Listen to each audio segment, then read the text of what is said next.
सबसे महत्वपूर्ण बातें हैं कि गुरु बनाना किसको चाहिए। गुरु किसको बनाना चाहिए? गुरु उसको बनाना चाहिए जो हमसे लोभ करे।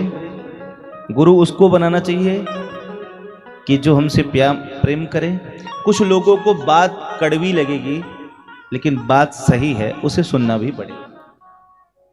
शास्त्र की आज्ञा है भावुक होकर के कभी दीक्षा मत लीजिए और ऐसा काम कभी मत करिए कि आपको पछताना पड़े। कभी कभी आदमी को गलत डिसीजन से पछतावा भी होता है। गुरु जीवन में महत्वपूर्ण इतना ज्यादा है, इतना ज्यादा है, इतना ज्यादा है कि वैसे तो माताओं ने सिंदूर पहनना छोड़ ही दिया है, लेकिन एक बात का, एक जगह का मैं बताता हूं। विवाह हो जाए और सिंदूर दान ना हो, नहीं, आप लोग तो भाई भारतीय संस्कृति वाले हो, आप सारे लोग धारण किए हो, आप लोग प्रणम में हो, आप अपने में मत लो, लोगों की बात बता रहा हूं। अब दिल्ली चले जाओ, मुंबई जाओ, थोड़ी दूर पंजाब चले जाओ, थोड़ा देख लो, कहीं भी चले जाओ। और यहां तो ठीक है, छोटे छोटे कस्बों में चले जाओ, शहर में चले जाओ, हाँ, बिगड़ते वही है जो बनावटी होते हैं। जो ओरिजिनल होते हैं वो बिगड़ने का कोई मतलब ही नहीं। तो गुरु आपका इतना महत्वपूर्ण जीवन में होता है, इतना महत्वपूर्ण जीवन में होता है, जैसे माताओं सिंदूर दान के समय माथे में सिंदूर ना लगे और विवाह हो जाए, तो वही स्थिति ये होती है कि हमारे गुरु का हमने वर्ण कर लिया। कैसा गुरु? जिसके पास नारद जैसा गुरु होगा ना, उसको शिव की प्राप्ति जरूर होगी। गुरु भी न भवनिधि तरई न कोई, गुरु बिन भवनिधि तरई न कोई, जो बिरंज शंकर सम होई, जो बिरंज शंकर सम होई। मैं कभी कभी सामूहिक रूप से थोड़ा सा ऐसा भी कहा जाता है कि भैया तुम कुछ बातें ऐसा मत बोला करो मेरे भाई जो उचित नहीं हो, लेकिन यदि मैं उचित बातों को नहीं करूंगा तो दूसरा करेगा कौन? हम लोग गुरु परंपरा से भी बनाते हैं, बहुत अच्छी बात है, परंपरा का गुरु होना अनिवार्य है, परंतु उस पीठ में कौन बैठा है यह ध्यान देना जरूरी है। ठीक है, उस पीठ में कौन बैठा है यह ध्यान देना जरूरी है। किसका पीठ है और कहां बैठे हैं हम, पात्र कैसा है। और जो गुरु अपना ही कल्याण ना कर पाए, हम परिचय करा दें जिस गुरु का जो अपना ही कल्याण ना करे और वो दूसरे का कल्याण करने चला जाए, तो कल्याण का मतलब धन नहीं होता है कि वो ऑडी मर्सिडीज से आए तो वही बड़ा गुरु होगा, ऐसा कुछ नहीं है।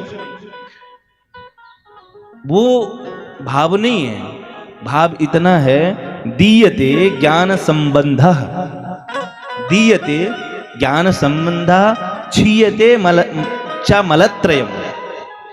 ध्यान से सुने, दीयते ज्ञान संबंध, क्षीयते च मलत्रयम्। ज्ञान का जो प्रकाश है उसे उदीय कर दे और आपके अंतःकरण में जो मल भरा है तो क्षीयते च मलत्रयम्। एक मल नहीं, दैहिक दैविक भौतिक ताप, राम राज का वही नहीं व्यापा, राम राज का वो नहीं व्यापा, दैहिक दैविक भौतिक तापा, राम राज का वही नहीं व्यापा, राम राज का वही नहीं व्यापा। जो यहां से आनंदित करके वहां भी आनंदित कर दे। आधिदैविक, आधि भौतिक और आध्यात्मिक तीनों बंधनों से जो मुक्त कर दे, उस ऐसे गुरु का वर्ण करना चाहिए। ऐसे गुरु का वर्ण नहीं करना चाहिए माइक लेकर के दिया मंत्र, चेला कौन से नंबर का है पता ही नहीं। और ऐसे भी गुरु बनाना चाहिए भैया हो, जिसके पास छोटी गाड़ी है ना, छोटी सी कार है ना, है वही उसी की। लेकिन मैं मानता हूं कि किराए में आपको ऑडी और मर्सिडीज मिल जाएंगी, ठीक है, बड़ी बड़ी हाई फाई कार मिल जाएंगी, लेकिन उसको मांगना पड़ेगा आपको, तब मिलेंगी, और वो भी किराए पे मिलेगी, वो आपकी नहीं है। लेकिन जो छोटी है वो आपकी अपनी है, आपकी अपनी स्वयं की कार है, दूसरे की नहीं है।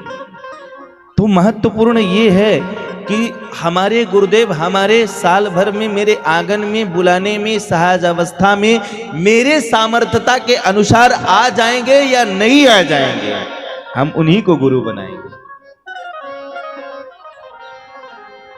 बरबस कोई भी हो, कहीं का भी हो, कैसा भी हो। मेरे आश्रम में लगभग 300 कमरे हैं, लेकिन जो आश्रम का दीक्षित शिष्य हो जाता है, सबको बना रखा है। जिसने दीक्षा लिया है उसके लिए कहीं कोई वो नहीं है, बस बता दे कि महाराज श्री से मैं दीक्षा लिया हूं, उसकी सारी व्यवस्था है, क्योंकि दीक्षा लिया है, वो शिष्य है। तो ये दूसरे का पूरक है, एक दूसरे का दोनों का पूरक है। अब गुरु और शिष्य का दोनों का मतलब यह दीयते क्षीयते एना सा दीक्षेति निहगते, उसे कहते हैं दीक्षा। दीक्षा उसी को कहते हैं। मंत्र लिए, मंत्र तो अलग है, लेकिन मंत्र का मंत्र नहीं, वो दीक्षा है। दीक्षा का अर्थ यही था, दीयते ज्ञान संबंधा क्षीयते च मलत्रयम दीयते क्षीयते एना सा दीक्षेति विगैहते। आपके समस्त अंधकार समाप्त हो जाते हैं, ऐसे गुरु का वर्ण करना चाहिए।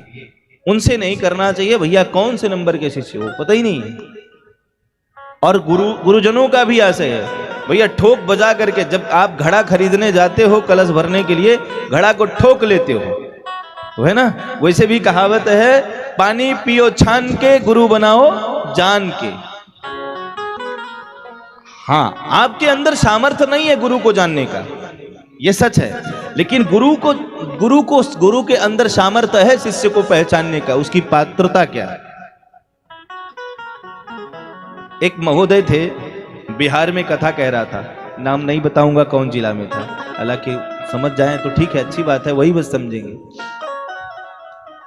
तो उन्होंने कहा कि भैया उसमें भागवत कथा में ऐसा नियम होता है कि विष्णु दीक्षा विहीना नाम नाधिकार कथा श्रवे। जो भगवान श्री हरि की दीक्षा को नहीं ग्रहण किया है, उसको कथा सुनने का अधिकार नहीं होता है, कोई भी कथा सुनने का। और जो अधिकारी है, अब कहेंगे कि भैया हम जो नहीं लिए हैं, कहेंगे हम पाप कर रहे हैं, ऐसा भी नहीं है। वो पुण्य आपको नहीं मिलेगा जो आपको मिलना चाहिए। विद्यालय में पढ़ेंगे तो सर्टिफिकेट मिलता है ना, नहीं पढ़ेंगे तो कहाँ से मिलेगा? ज्ञान तब भी हो जाएगा, ऐसा नहीं कि ज्ञान नहीं होगा, घर पे पढ़ेंगे तब भी ज्ञान हो जाएगा। ठीक उसी प्रकार से उन्होंने कहा, हमने कहा कि भैया, उन्होंने कहा नहीं जबरदस्ती है, करना है। तो हमने कहा कि हम उस समय बच्चे ही थे, तो हमने कहा ये सब हमारे आज भी मेरे मन में नहीं रहता है कि भैया मैं दीक्षा दूंगा, कभी नहीं। न जितना चेला ना बने भैया, 2 ठो बने, अच्छे बने, ना बने तो ना बने, सही है, व्यवस्थित। तो वो बूढ़े हो रहे थे, अब उन्होंने कहा मुझे मंत्र दे दीजिए। तो हमने कहा कि सीताराम क्या क्या होता है? तो उन्होंने कहा हम ये नहीं कह रहे हैं कि नहीं आप लहसुन प्याज के बिना नहीं रह पाओ, खाओ यार, क्या करना है, हमको क्या करना है, तुम खाओ, तुम्हारी मर्जी, मैंने मना कर दिया, नहीं मानोगे तुम खाओ। अब इतना ज्यादा हम बाध्य कर देंगे तो वो भी नहीं, जो बन रहे हैं वो भी नहीं बनेंगे। किसी सनातनी, कोई सनातनी नहीं बनना चाहता, वो तो कहता भैया किसी बंधन में। कई लोगों ने कहा भैया तुलसी पहनने के बाद आप कुछ ऐसे जीवन नहीं जी सकते हैं जो कि उचित नहीं है, कहे कि भैया कहीं बाहर नहीं खा सकते हैं। नहीं, तुलसी वो माँ है, तुलसी जी वो हैं कि तुलसी पहने रहिए, किसी भी अवस्था में कहीं रहिए, और जब आपकी मृत्यु होगी ना तो यमराज के दूत आपको टच नहीं करेंगे। ये तुलसी का वादा है। किसी भी परिस्थिति में कहीं भी रहिए, जनेऊ अशुद्ध हो जाता है, अशुचिता अवस्था में होता है। जब त्रयोदश होता है तो 10वें दिन सभी लोग यज्ञोपवीत चेंज कर देते हैं, सूतक में रहते हैं जो लोग। लेकिन तुलसी कोई चेंज नहीं करता, कंठी को कोई चेंज नहीं करता। ये तुलसी जहां सारे सूतक को समाप्त कर दे उसका नाम तुलसी है, और सारे ग्रहण में जो घास पड़ जाए उसका नाम कुशा है।